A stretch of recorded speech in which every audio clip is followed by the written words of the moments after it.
Сәлеметсіздер ме? Бүгін палау дайындаймыз.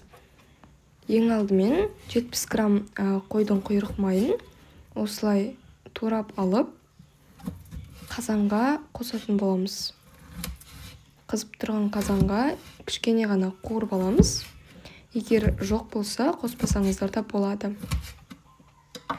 Майды кішкене қуырып, кейін 220 мл өсімдік майын құямыз.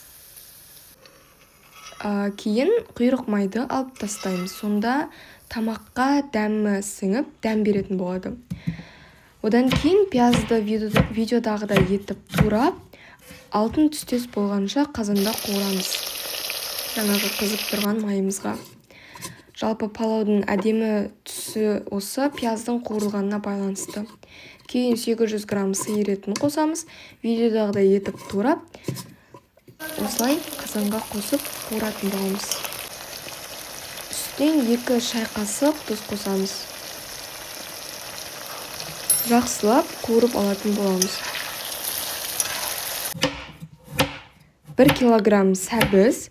Оны видеодағыдай етіп, ұзын қып тураймыз. Қатты кішкентай емес, қатты үлкен емес, орташа етіп тураймыз.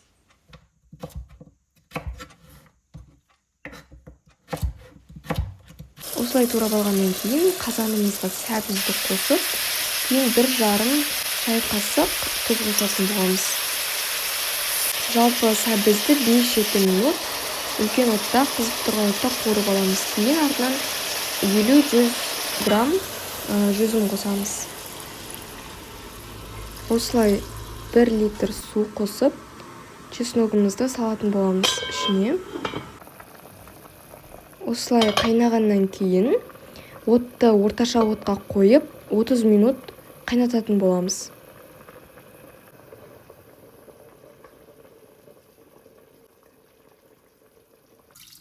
Бір килограмм күріш бізге керек болады.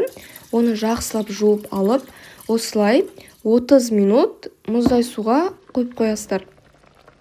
Кейін жаңағы чесногымызды алып, күрішті салатын боламыз.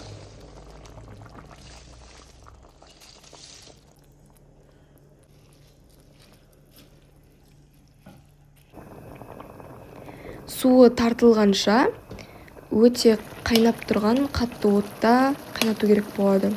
Осылайша күрішті түбіне дейін тесіп, бірнеше тесік жасайтын боламыз. Зира кумин қосамыз. Оның иісі шығу үшін, тамаққа дәм беру үшін осылай қолмен үйкелеп аламыз.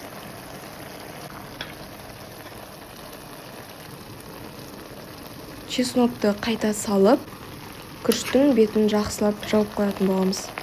Мен жабуға тәрелкені пайдаландым.